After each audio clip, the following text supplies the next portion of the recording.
Welcome to Nayan ultimate.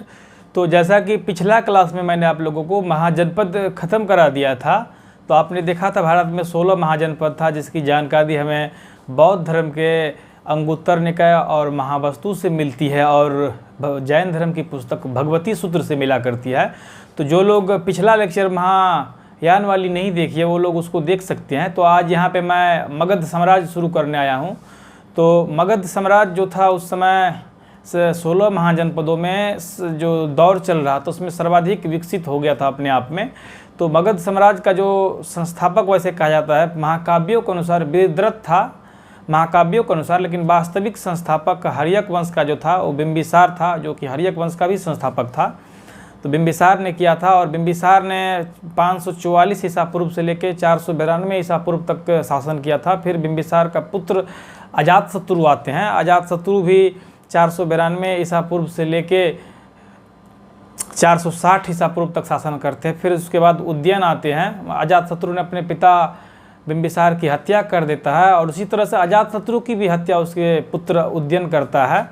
और हर्यक वंश का अंतिम राजा उदयन का पुत्र नागदशक था। तो यहाँ पे आज मैं विस्तृत रूप से पढ़ते हैं यहाँ पे क्या था कैसे था।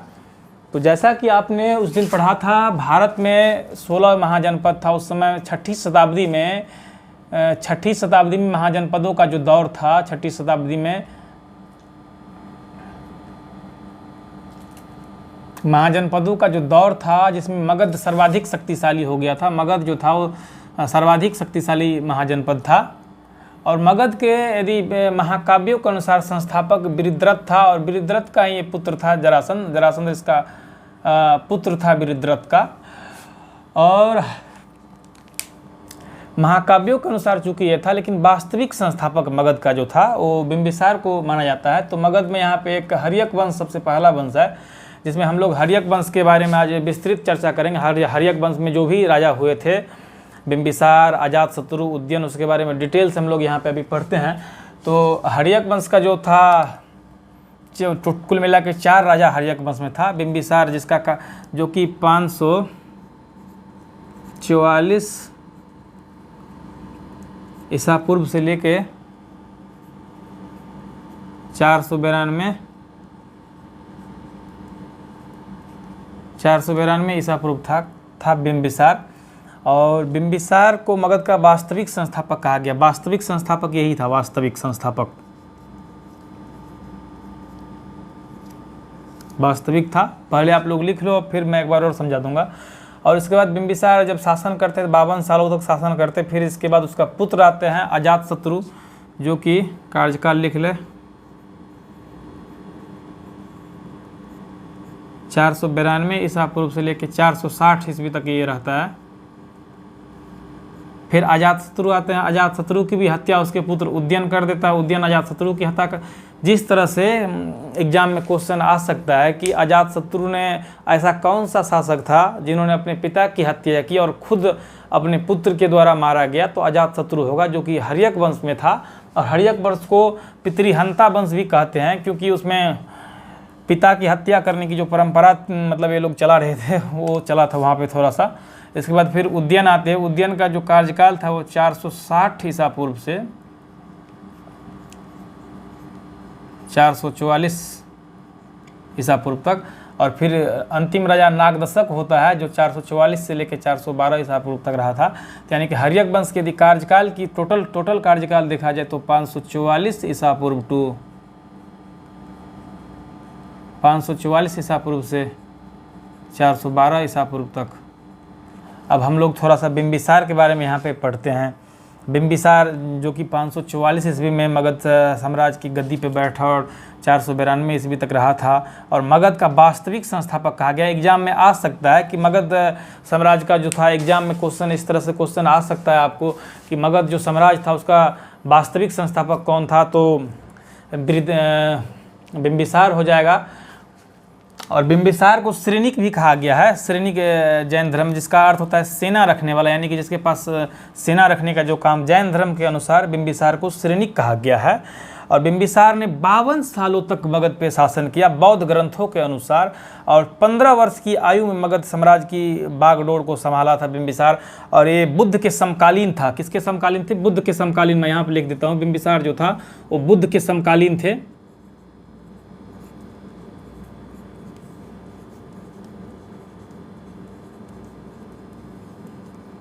बुद्ध के समकालीन बिंबिसार थे। और बिंबिसार जो था वो अपने वैवाहिक संबंधों के फलस्वरूप मगध की जो स्थिति थी उसको और सुदृढ़ की। उन्होंने 3 शादियां की थी। एक तो वहाँ पे सबसे पहला विवाह उन्होंने कौशल नरेश जो थी कौशल नरेश की पुत्री थी महाकोसला देवी, और प्रसेनजीत की बहन थी। उसके साथ उन्होंने शादी की, जिससे उसको दहेज में काशी प्रांत प्राप्त हुआ था। उसी से काशी प्रांत प्राप्त हुआ, और वहाँ से उसको काशी प्रांत से 1 लाख की वार्षिक आय प्राप्त होती थी। और 1 लाख की वार्षिक आय काशी प्रांत से प्राप्त होती थी। और इसी से पता चलता है कि राजस्व यानी कि रेवेन्यू में, राजस्व में सिक्कों की असूल किया जाता है। सिक्कों की असूल किए जाते हैं। यहाँ पे आप लोग जो भी पढ़ेंगे वो एनसीईआरटी पे आधारित होगी। ये सब बहुत सारी तमाम चीज़ें एनसीईआरटी की लाइनें हैं जो मैं आप लोगों को बता रहा हूँ, एनसीईआरटी में दी हुई है। तो उस समय राजस्व में सिक्कों असूल किया जाता था। इससे पता चलता है क्योंकि 1 लाख रुपए की वार्षिक आय प्राप्त होती थी। और प्रथम विवाह महाकोसला देवी से की थी, जो कि कौशल नरेश या कौशल राज की पुत्री थी। कौशल राज की पुत्री थी और प्रसेनजीत की बहन थी। और दूसरा विवाह वो चेलना से करती है, जो कि चेटक की पुत्री थी, वैशाली राजकुमारी थी। और इसी से उसको अजातशत्रु पुत्र की प्राप्ति होती है, जिन्होंने उसकी हत्या की थी। यहाँ पे आप आगे अजातशत्रु भी हम लोग डिटेल से पढ़ेंगे। तो पूछ सकता है एग्जाम में कि अजातशत्रु कौन सी माँ की थी, तो चेलना। और तीसरा विवाह जो थी और क्षेमा से की थी, जो कि पंजाब कुल की राजकुमारी थी। पंजाब कुल की राजकुमारी थी।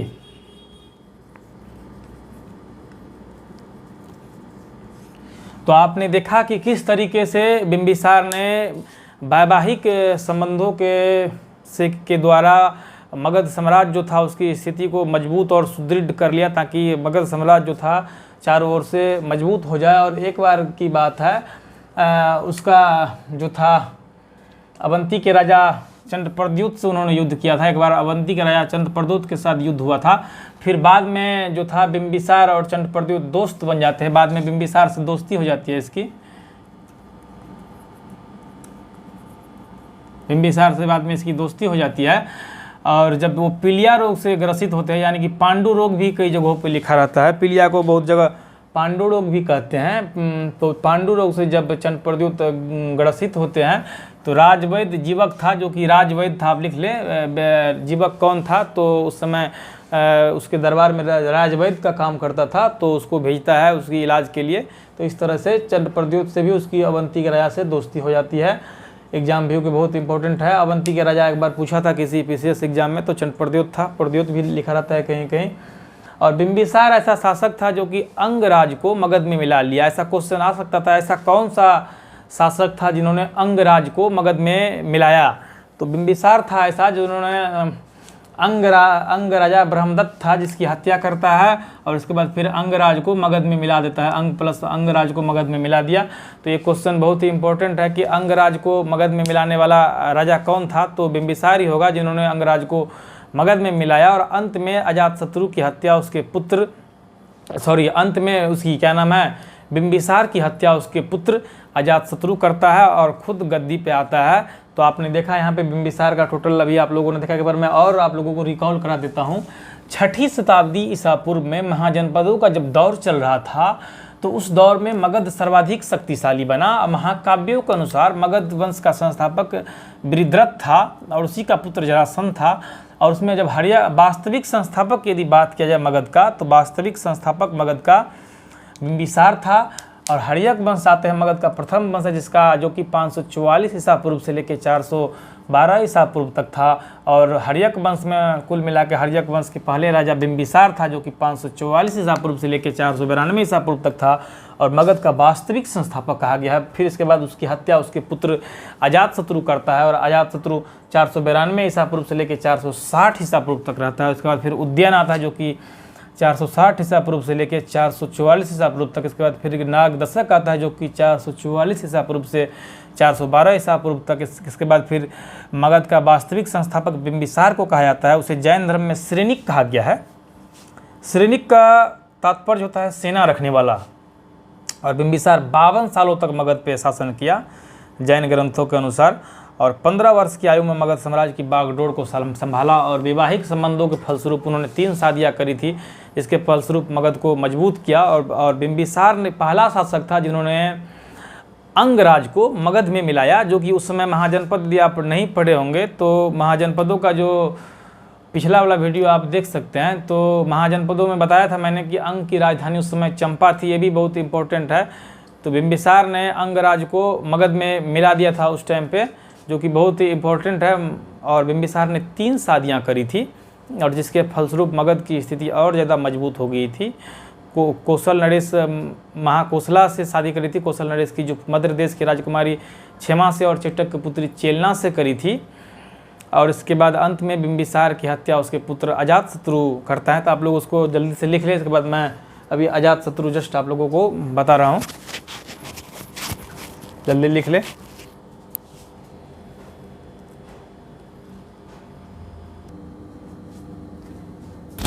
अब यहाँ पे हम लोग अजातशत्रु के बारे में देखते हैं। बिंबिसार के बाद अजातशत्रु जो था, जो कि अपने पिता की हत्या करके राजा बनता है, जिसका कार्यकाल यहाँ पे 492 ईसा पूर्व से 460 ईसा पूर्व तक है। इसका उपनाम कुनीक है, यानी कि इसे कुनीक भी कहा जा सकता है। एग्जाम में ऐसा क्वेश्चन आ सकता है कि अजातशत्रु का और नाम क्या था या अजातशत्रु का अन्य नाम क्या था, तो यहाँ पे आप लोग कुनीक लगा सकते हैं। और जो था यहाँ पे उन्होंने कौशल और वैशाली को मगध में मिला दिया था। जिस तरीके से इसके पिता बिंबिसार ने अंगराज को मगध में मिलाया था ब्रह्मदत्त की हत्या करके, उन्होंने भी कौशल और वैशाली को मगध में मिलाया। तो आप देख रहे हैं किस तरीके से मगध धीरे धीरे और शक्तिशाली होता जा रहा है यहाँ पे अजातशत्रु के शासनकाल तक। तो अजातशत्रु की युद्ध जो कौशल नरेश प्रसेनजीत के साथ हुआ, और इसमें प्रसेनजीत की हार होती है। और इसके बाद फिर अजातशत्रु और प्रसेनजीत के बीच समझौता हो जाता है। और उसकी एक पुत्री थी, वजीरा जो थी, वो प्रसेनजीत की पुत्री थी। प्रसेनजीत की पुत्री थी, उसके साथ शादी कर दिया था अजातशत्रु का। और इस तरीके से कौशल के साथ उसका समझौता हो गया, कौशल भी मगध में मिल गया। और इसके बाद फिर वैशाली पे विजय उन्होंने अपनी वर्षकार की सहायता से प्राप्त किया। वर्षकार जो कि उसका मंत्री था, अजातशत्रु का मंत्री था, और वो बौद्ध और जैन दोनों मतों का मानने वाला था। अजातशत्रु कई जगह बौद्ध लिखा रहता है कि अजातशत्रु बौद्ध धर्म के मानते थे, लेकिन ये विवाद वाली चीज़ है। कई जगह जैन धर्म लिखा जाता है, तो ये दोनों मतों के मानने वाला था। बहुत जगह दोनों मतों लिखा रहता है, अब दोनों मान के चलो, दोनों मतों को मानने वाला था।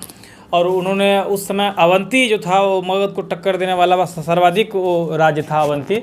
तो अवंती को से खतरा था, लेकिन हालांकि युद्ध ने उसके लिए उन्होंने अजातशत्रु ने राजगिरी को किलेबंदी करवाई थी। और अंत में अजातशत्रु की हत्या भी उसके पुत्र उदयन के द्वारा कर दिया जाता है। अजातशत्रु की हत्या उसके पुत्र उदयन के द्वारा कर दिया जाता है। तो आपने देखा कि अजातशत्रु जिसका 492 BC 492 ईसा पूर्व से लेके 460 ईसा पूर्व तक जो शासन किया, और इसका उपनाम कुनिक है, जो कि उपनाम है कुनिक अजातशत्रु का, जो कि कौशल और वैशाली को मगध में अजातशत्रु ने मिलाया था। और उसके युद्ध प्रसेनजीत के साथ हुआ, और उस युद्ध में प्रसेनजीत की हार होती है, और फिर दोनों के बीच समझौता हो जाता है। फिर प्रसेनजीत की पुत्री वजीरा के साथ उसका शादी कर दिया जाता है अजातशत्रु।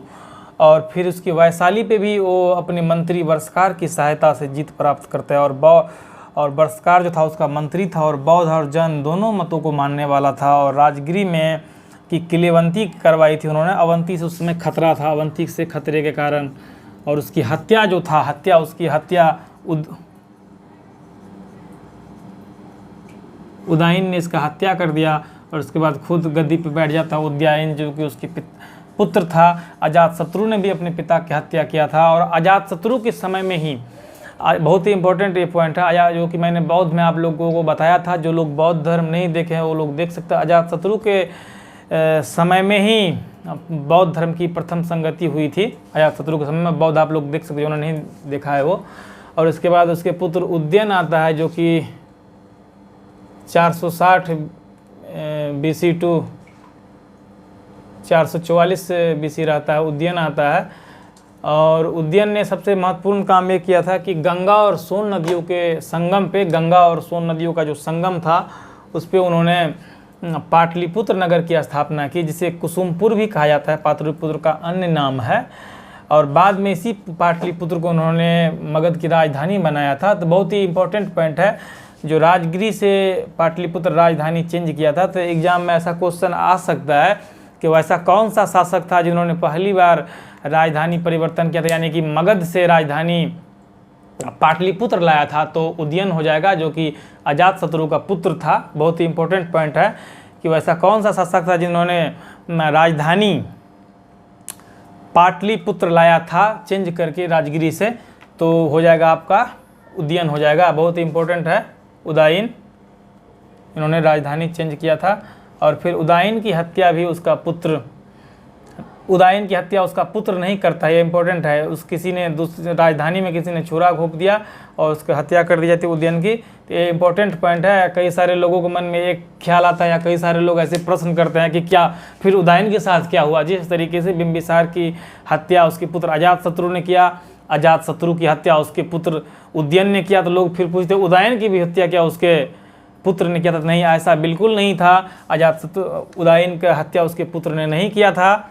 और फिर उदयन के बाद नागदशक आता है जो कि 444 ईसा पूर्व से 412 ईसा पूर्व तक रहता है, जो कि इस वंश का अंतिम शासक था, हर्यक वंश के। इसके बाद फिर इसकी हत्या करके शिशुनाग वंश आता है। तो हम लोग नेक्स्ट टॉपिक में शिशुनाग वंश पढ़ेंगे। तो उम्मीद करता हूँ कि आपको ये वीडियो समझ में आया होगा। एक आध बार देख ले और इसके बाद अपना नोटबुक ज़रूर पढ़े, आपका ये चीज़ पक्का हो जाएगा। और यही कि नेक्स्ट टॉपिक में शिशुनाग वंश लाऊंगा और पॉलिटी और उधर करंट की भी सीरीज चल रही है। तो आप लोग ज़्यादा से ज़्यादा उसको शेयर करो, सब्सक्राइब करो और लाइक करो, तो उसको नोट कर ले। धन्यवाद।